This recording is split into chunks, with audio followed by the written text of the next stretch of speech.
On this video, I am going to discuss my favorite Bible verse and why.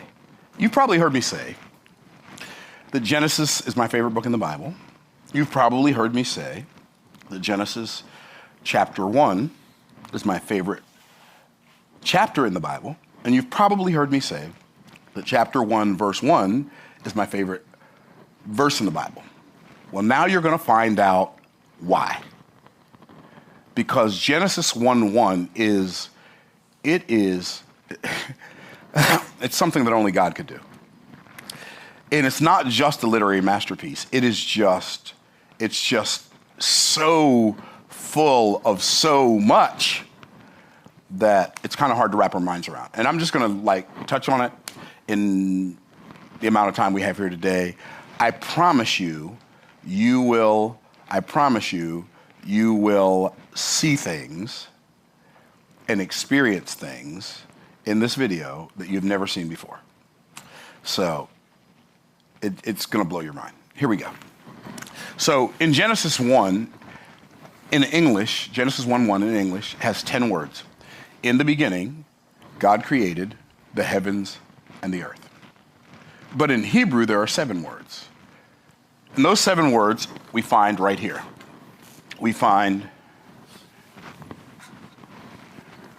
Bereshit, bara, Elohim, et, hashamayim, va'et, haaretz. Now, if you're not Hebrew and you don't read Hebrew, that means probably next to nothing to you. But if you understand first and foremost, I'm going to write some notes on the board. First and foremost, Hebrew words are not just spelled. Hebrew words are built. So what do I mean Hebrew words are built?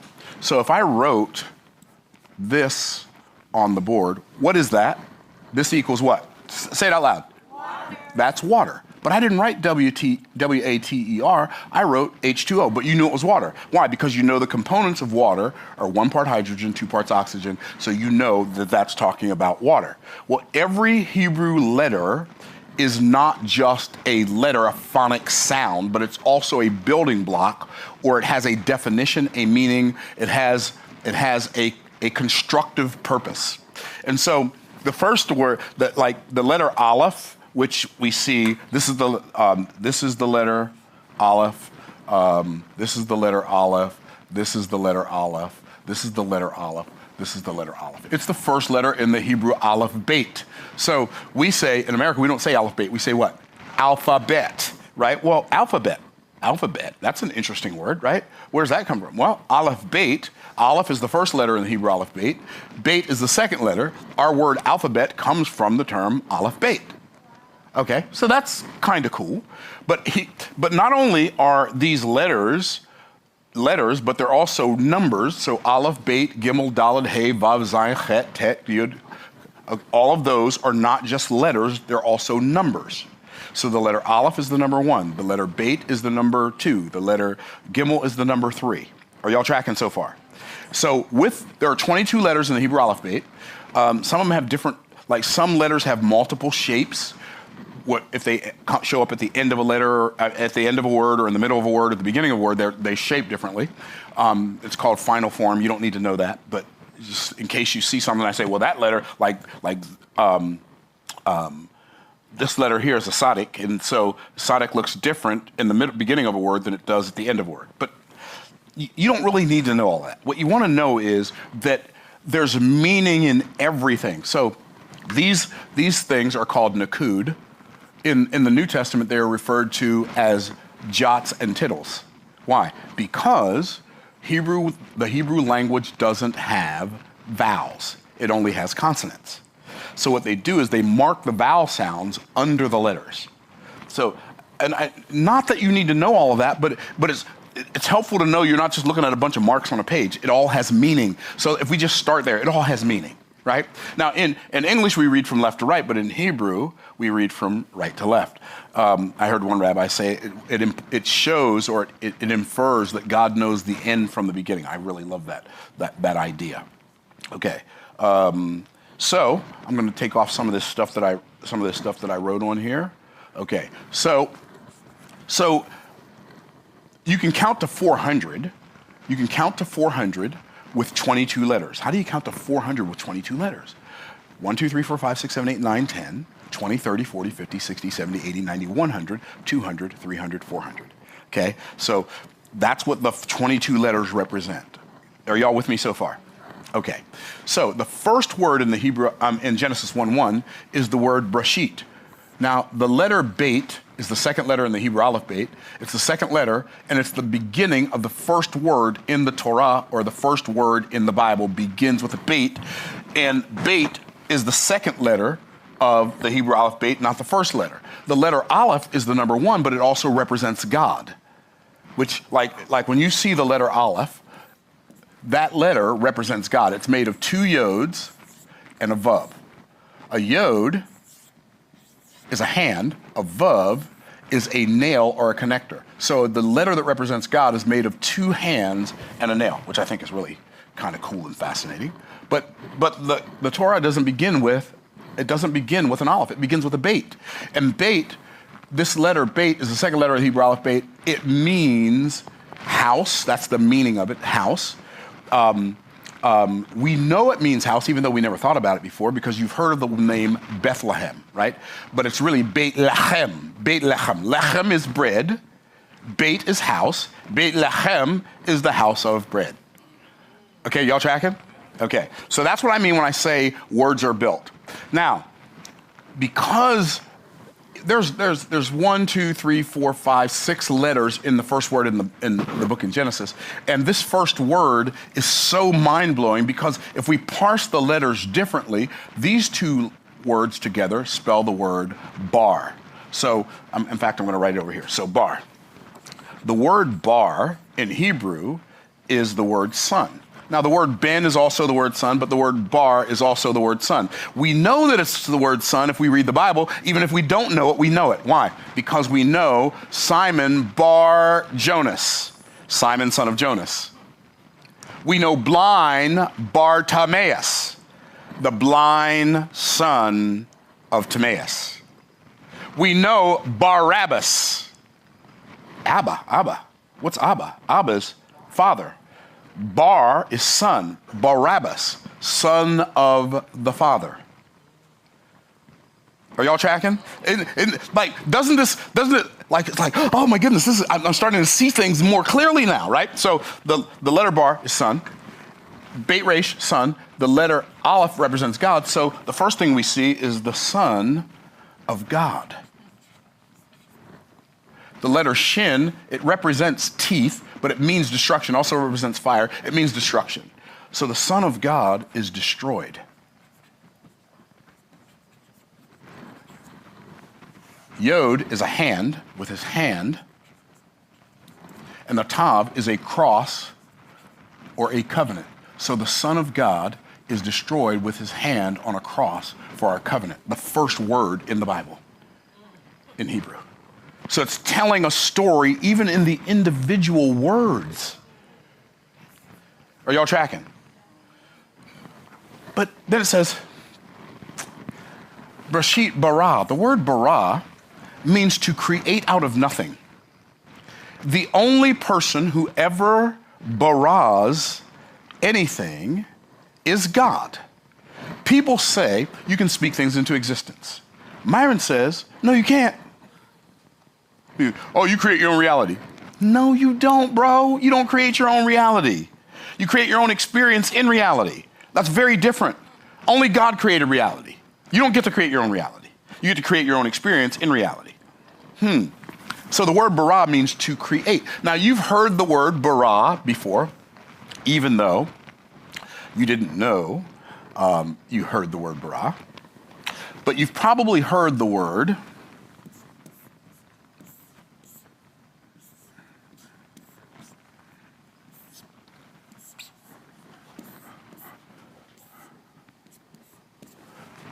what's that?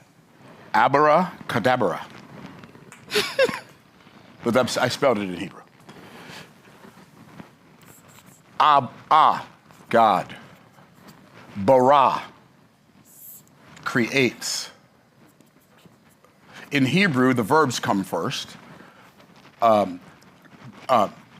God creates as, ha, the letter ha is the word as. Dabar is to speak. Dabar, this word, speak, God. God creates as speaks God. So God, this word bara, we've heard before. Isn't it fascinating that God is the only one who can bara, and the word that we use for a magician pulling something out of a hat, something out of nothing, is abara kadabara. God creates as God speaks. Isn't that fascinating? Anyway, it's fascinating to me. Okay, then you have the word Elohim. Elohim begins with an aleph, the second letter is a lamet. So Elohim is not God's name. God is not God's name. God is God's title. Like you hear people say, well, my name is Dr. So-and-so, so-and-so. No, that's not your name. Your title is doctor, your name is your name. They're not the same, right? My name is Pastor so-and-so. No, your name's not Pastor so-and-so. Your title is pastor, your name is. God is God's title, not God's name. Okay, y'all tracking? So, this word here, see, in English it's 3 words, but in Hebrew it's only 2. It's in beginning. It's one word, but in beginning. Rashit is beginning. In beginning, created, Elohim. Then there's this really interesting little word right here, et. Et. Et is not even translatable into English. I don't think it's translatable into any other language, is it? Is it translatable? I don't think it's translatable into any other language, but it's not definitely not translatable into English, so they left it out. But if you leave it out, it changes the meaning. Brashit bara Elohim et. What is et? Et is the first letter and the last letter of the aleph beit. In the beginning, created God with the aleph tav. What is that? The aleph tav is the whole aleph beit, his word. It reminds you of John 1:1, doesn't it? In the beginning was the Word, and the Word was with God, and the Word was God, and the same was in the beginning with God, and without him, and by him was everything made, and without him was not anything made that was made, John 1:1. This reminds us of John 1. With that being there, we can see, okay, so God created everything with the aleph tav. The aleph tav, these are the components. The aleph beit, the entire Hebrew aleph beit is the component, or the components that make up the words. And then it says, Hashamayim. Ha is the, Shamayim is the heavens, but Shamayim is water.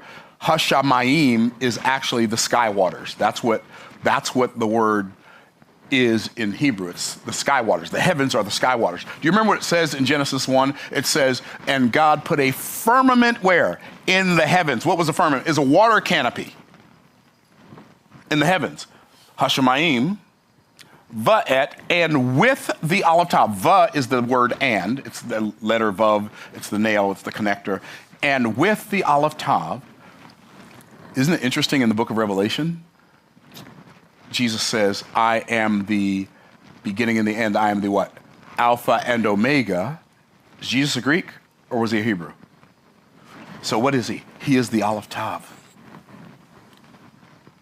In the beginning, God created the heavens and the earth. It says, and with the aleph tav, he created the earth. This is what Genesis 1:1, there's so much richness in here. We say, oh, the Son of God. We talked about the fact that the letter aleph represents God. It's made of 2 yods and an L. But we talked about the fact that Elohim is not God's name. It's interesting that the lamed is a picture of the shepherd's hook, but the letter lamed represents the word towards, to pull something towards, right? And so it's interesting that the letter Elohim, or the word Elohim is God's title, but what is God's name? What do we say? What is God's name? Anybody know? Yahweh, Yud-Heh Vav-Heh. This is the word. I can't move it. Oh, I can move this. This is so great. Juwan, you're great. Okay, so Yud-Heh Vav-Heh. That's interesting. What is Yud-Heh Vav-Heh? Yud-Heh Vav-Heh. This is the hand. The letter Hey means to behold. What do you say when you want somebody to look? You say, hey! Right? Well, do you ever wonder where that came from? It's the letter hey. That's what it literally means. It means hey. It means behold. So the hand, behold, the vav is a nail. The nail, behold. That's the name that represents God. You say, Myron, what is your point? My point is that God does what God does the way God does it, and because he doesn't change, it's always been the same. We think that there's some new thing happening. And it doesn't matter if we go from here, the hand behold, the nail behold, two hands and a nail. It doesn't matter if we're doing that, or if we go and we just look at Genesis chapter 3, after man sins, and then Adam and Eve make themselves aprons. They sew fig leaves together and make themselves aprons to cover themselves up. And God says, that'll never do. And God made them coats of skin, and there was a sacrifice. That sacrifice is a picture of the future Lamb of God who would shed his blood to take away the sins of the world. It doesn't matter if we go in, I think it's Genesis chapter 4, where Cain kills Abel, because Abel wanted to bring God a sacrifice, which was the works of his hands, which is a type. It's a picture of religion. I want you to accept me based on the work I do. But Abel brought God a blood sacrifice. And God accepted Abel's sacrifice because Abel's sacrifice was a picture of the future Lamb of God who would take away the sins of the world. Do you see? All of this fits together. Or maybe if you go fast forward and you go a little bit farther and you go all the way up to Genesis chapter 15, when God says to Abram, when Abram says, God comes to Abram, the Lord appears to Abram, he says, fear not, Abram, I am thy shield and thy exceeding great reward. By the way, like, God has a message for us. I am your shield, I'm your exceeding great reward. What does that mean? That means I am your shield, your protection, and I am your exceeding great reward. I am your provision. Like, why are we worried when God doesn't change? He's just, this Elohim, I am your shield, your exceeding great reward. That's what God comes to Abram and says. And you know what Abram says? You know what he said? Same thing we say. What will you give me, seeing I go childless, and the steward of mine house is this Eliezer of Damascus? Why is he asking him that? What kind of question is that? What are you going to give me, seeing I go childless? He's asking him that because God appeared to Abram in Genesis chapter 12 and said, leave your country, leave your kindred, leave your father's house. Go to a land that I will show you, and I will bless you in ways you can't bless yourself. I will make you something you can't make yourself. I will give you something you can't get yourself. And I'll take the source of your shame and make it the source of your fame. He said, I will make your name great. Why is God telling Abram, I'll make your name great? Well, easy. Because Abram's name gave him imposter syndrome. What do you mean Abram's name gave him imposter syndrome? His name was Exalted Father, Abram. It means Exalted Father. But guess what? He couldn't have any children. So he's the Exalted Father with no children.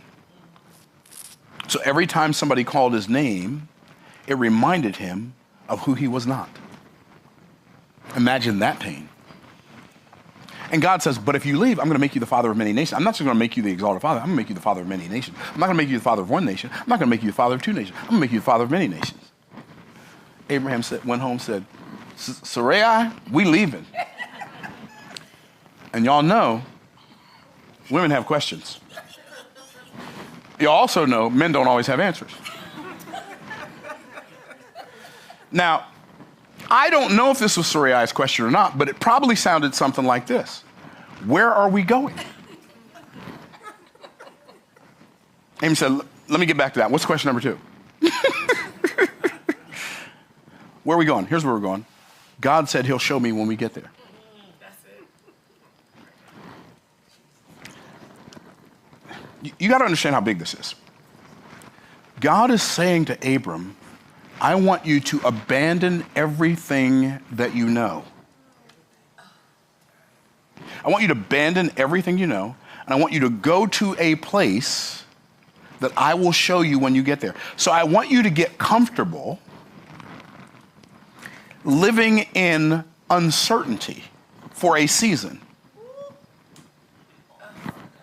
Anybody else in here feeling a little Abramish, right? I want you to get comfortable living in uncertainty for a season. And then I'm going to bless you in ways you can't bless yourself, make you something you can't make yourself, give you something you can't get yourself. I'm going to take the source of your shame, make it the source of your fame, and in you shall all the families of the earth be blessed. Here's something interesting. God doesn't just have a desire to bless individuals. God has a desire to bless families. He said, I'm going to bless all the families of the earth in you. Let me ask you a question.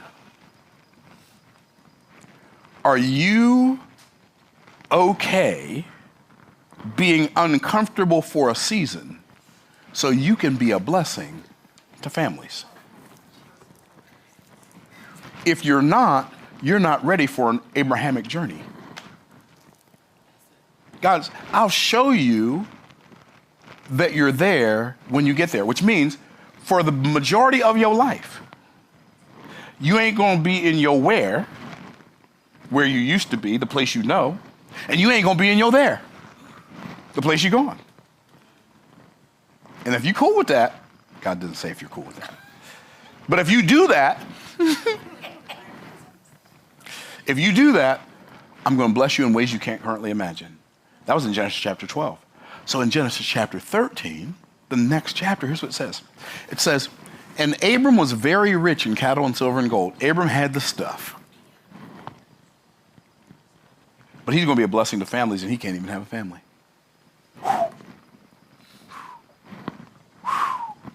Are you okay leaving the land of the familiar so you can be a blessing and bless people with something you don't even have yet? Oh, snap.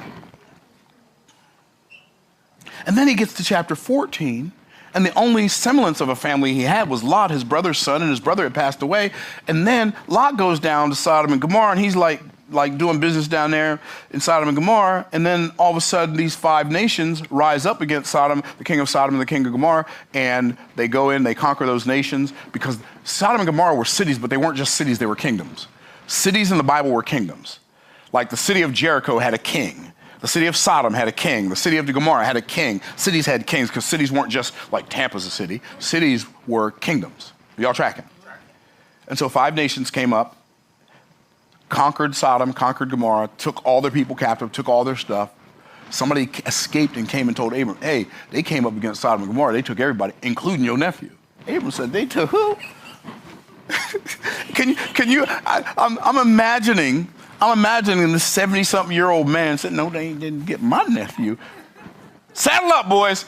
It says he armed 318 servants that were born in his house.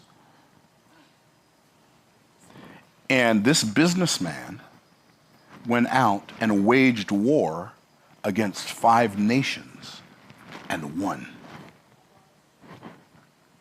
And won. Brought back his nephew, brought back all his nephew's stuff, brought back all of the people of Sodom and Sodom's stuff. And the king of Sodom tried to pay Abram. He said, oh, no, you can't pay me. I don't want you to be able to tell people you made me rich. Give to the young men who came and helped me, give them their portion, but I don't want anything from you. God's my source. He is my shield and my exceeding great reward. So Abram has this great victory, right? And so the next chapter, it says, God comes to Abram and says, fear not, Abram, I am your shield and your exceeding great reward. Abram says, what will you give me seeing I go childless? And the steward of mine house is this Eliezer of Damascus, but yet you've given no seed.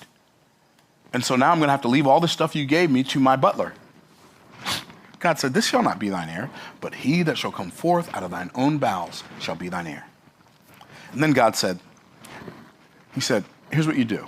He said, take a she-goat 3 years old, a heifer 3 years old, a ram 3 years old, a turtle dove, and a young pigeon. He said, kill these animals. He said, cut them in pieces, but don't cut up the birds. And it says, Abram did that. So he got these 2 piles of animal carcass. And it says, and when the sun went down and it was dark, behold, a deep sleep fell upon Abram. This is one of the most amazing stories in the whole Bible to me. A deep sleep fell upon Abram. And then God starts talking to Abram while he's asleep. He says, Abram, he says, yeah, you're going to have seed, and your seed's going to become great, and then they're going to go into a foreign nation, and that nation, they're going to serve them for 400 years. And after they serve them for 400 years, Abram's like, ain't hearing a word of it. Why is this why is God talking to Abram while he's asleep, and why is God telling us what he told Abram while he's asleep? Abram don't even know. Like, we know stuff about what God said when Abram was asleep. Abram never heard. Like, why? Because God is showing us that he doesn't keep his word to us because we know what his word says. He keeps his word to us because he knows what his word says. Are y'all tracking? And he says, and I'm going to bring, and by the way, they're going to serve him for 400 years.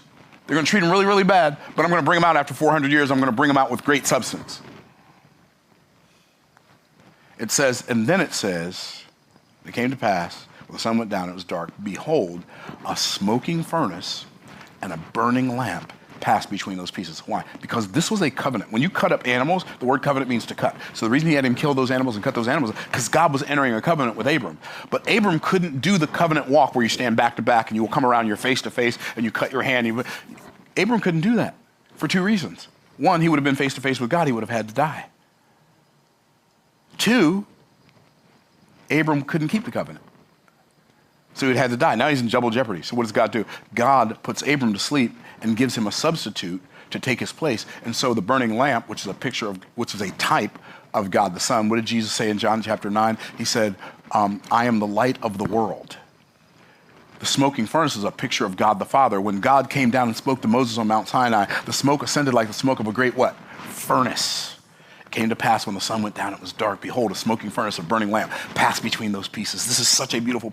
So what's happening is the burning lamp is taking Abram's place, entering the covenant on Abram's behalf with God the Father, and they come back in the middle, and the Father says to the burning lamp, who's representing Abram, if I don't keep my word, which I've given Abram, may what happened to these animals happen to me. And the burning lamp is saying, knowing that Abram couldn't keep the covenant, if Abram doesn't keep the covenant, may what happened to these animals happen to me.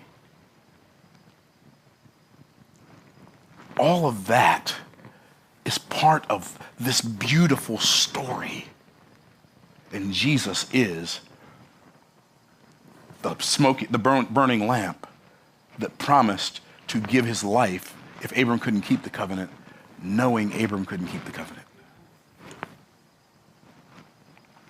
Genesis is my favorite book in the Bible because everything starts there and God doesn't change. It all stays the same the whole way throughout Scripture. It just keeps telling the same story in different ways. And I'm telling you that when we understand the greatness of our God, who could put something this magnificent together and have the whole thing conceived, scripted, and produced in an instant, that is a God worth living for. Knowing that we couldn't, okay, I gotta tell you this. This is the last thing I'm gonna tell you. One of the reasons people feel unfulfilled is because God made us in his image, which means God created, that's the first thing he tells us about God. He created the heavens and the earth. God made us to make stuff. He created us to create stuff. Well, we don't feel fulfilled unless we're creating something. But guess what? When God created everything in Genesis chapter 1, he created 3 categories. How many categories? 3. He created creation, the sun, the moon, the stars, the water, the grass, the trees. And the sun, the moon, the stars, and the water, the grass, and the trees can't even appreciate the God that created them. They can't fellowship with the God that created them. They're just stuff. So then he created creatures, the dogs, the cats, the chickens, the alligators, et cetera, et cetera, et cetera. And they can't appreciate the God that made them either. They can do rudimentary things, and an eagle can build a nest, and a beaver can build a dam, and an ant can make them an anthill, but they can't contemplate God. So God said, I'm going to make man in our image. I'm going to make someone who's like us, but not us. And God made man. So God created creation. He created creatures. And then he created creators. Why? Because God made man for connection. He created creatures and creation for creativity's sake. But he created man, men and women, for connection. God created man so he could have somebody who could appreciate who he is, how he is, and that he is.